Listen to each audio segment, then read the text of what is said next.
देखने वाले हैं कंप्यूटर फंडामेंटल में हॉस्टल वार्डन के लिए, जिसमें कंप्यूटर से लगभग 30 क्वेश्चन आने हैं जो कंप्यूटर के लिए बहुत ही महत्वपूर्ण सेगमेंट है और हॉस्टल वार्डन के लिए भी ये सिलेक्शन के लिए। तो स्टार्ट करते हैं परिभाषा से। कंप्यूटर शब्द की उत्पत्ति ग्रीस भाषा के कंप्यूटर शब्द से हुआ है।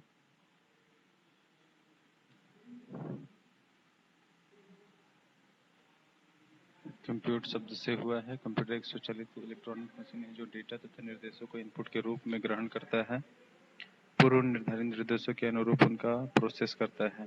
कहने का मतलब ये होता है कि कंप्यूटर जो है वो पहले से प्रोग्राम फॉर्म में रहता है और जब हम कुछ इनपुट देते हैं कंप्यूटर को तब वो उसको प्रोसेस करके आउटपुट करने का कार्य करता है। और इसमें इम्पोर्टेंट क्या हो जाता है, डेटा अपरिष्कृत रूप से संग्रह है। और डेटा क्या है, मतलब अपरिष्कृत रूप, मतलब कि डेटा को अगर हम मैनेज कर दें तो वो इंफॉर्मेशन बन जाता है, और जब तक डेटा मैनेज रूप में नहीं रहता तो उसको हम डेटा कहते हैं। अपरिष्कृत रूप की जब हम प्रोसेस करते हैं तो परिष्कृत वस्तु बदल जाता है, जिसे सूचना कहते हैं। विशेषताएं क्या है कंप्यूटर की विशेषताओं में, जैसे गति, स्पीड हो गया। कंप्यूटर के द्वारा सेकंड में लाखों गणना की जा सकती है, इसकी विशेषताएं हैं। फीचर, और वर्तमान में कंप्यूटर नैनो सेकेंड 10⁻⁻⁹ में गणना कर सकता है। कंप्यूटर प्रोसेसर की स्पीड को हर्ट्ज से मापते हैं। और इसकी भंडारण क्षमता देखेंगे। भंडारण क्षमता, स्टोरेज कैपेसिटी। कंप्यूटर में मेमोरी होती है जो प्रोसेसिंग के लिए निर्देश और प्रोसेसिंग की सूचना को स्टोर करने का कार्य करता है। कहने का मतलब ये है कि जब हम कंप्यूटर में कुछ भी इंफॉर्मेशन या डेटा इनपुट करते हैं तो सर्वप्रथम में वो पहले मेमोरी में जाता है, फिर उसके पश्चात ही कंप्यूटर उसको प्रोसेस के लिए मेमोरी से एक्सेस करता है, फिर प्रोसेस करता है, फिर आउटपुट आता है। जो आउटपुट आता है वो भी जाकर मेमोरी में स्टोरेज होता है, फिर उसके बाद हम उसको देख पाते हैं आउटपुट के रूप में। भंडारित सूचना को तीव्रता से प्रसारित करना, तीव्र गति से प्राप्त करना। कहने का मतलब कि अगर कोई चीज हम मेमोरी में स्टोर किए हुए हैं तो उसको वहां से एक्सेस कर हम अपने प्रयोग में ला सकते हैं। इसको रिट्राइवल सिस्टम कहते हैं।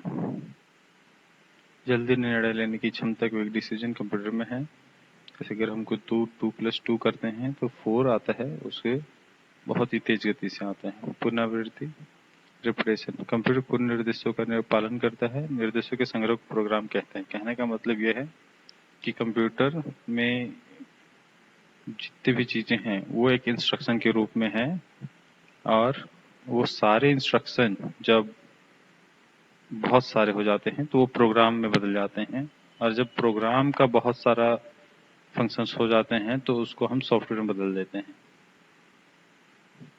गोपनीयता, सिक्रेसी। कंप्यूटर को हम सुरक्षित रखने के लिए अपना पासवर्ड डाल सकते हैं, और भी चीजें हैं जिससे हम उसको सुरक्षित रख सकते हैं। बहुरूपता, वर्सेटाइल। कंप्यूटर एक ही समय में कई अलग अलग कार्यों को संपादित करता है, जैसे किस समय पर संगीत सुनना, किसी डॉक्यूमेंट फाइल पर लेटर लिख सकते हैं, इत्यादि।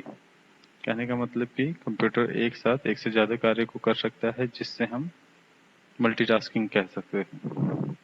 प्रोसेसिंग के लिए आवश्यक घटक, हाँ, ये इम्पोर्टेंट हो जाता है कि जब हम कंप्यूटर को देखते हैं तो हमको ये पता होना चाहिए कि कंप्यूटर एक्चुअली में कैसे प्रोसेस करता है। तो सर्वप्रथम में कंप्यूटर के अंदर इंस्ट्रक्शन मौजूद रहते हैं और उन इंस्ट्रक्शन से हम काम करते हैं।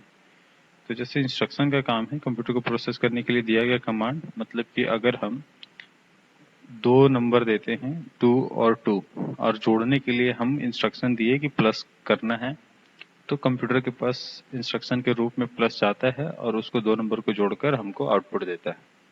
तो इंस्ट्रक्शन का मतलब ये हुआ कि हम, जैसे एग्जाम्पल के तौर पर किसी को हम, कोई मजदूर है उसको हम इंस्ट्रक्शन दिए कि आपको आज ये कार्य करना है, तो वो उस कार्य को करता है। उसी प्रकार कंप्यूटर को हम इंस्ट्रक्शन देते हैं, आपको ये कार्य करना है, 2 नंबर को जोड़ना है, तो कंप्यूटर उसको जोड़ने का कार्य करता है, और अदर चीजें, प्रोग्राम। जब एक से अधिक इंस्ट्रक्शन, जैसे कि मैंने पहले कहा, जब एक से ज्यादा इंस्ट्रक्शन हो जाएंगे तो एक प्रोग्राम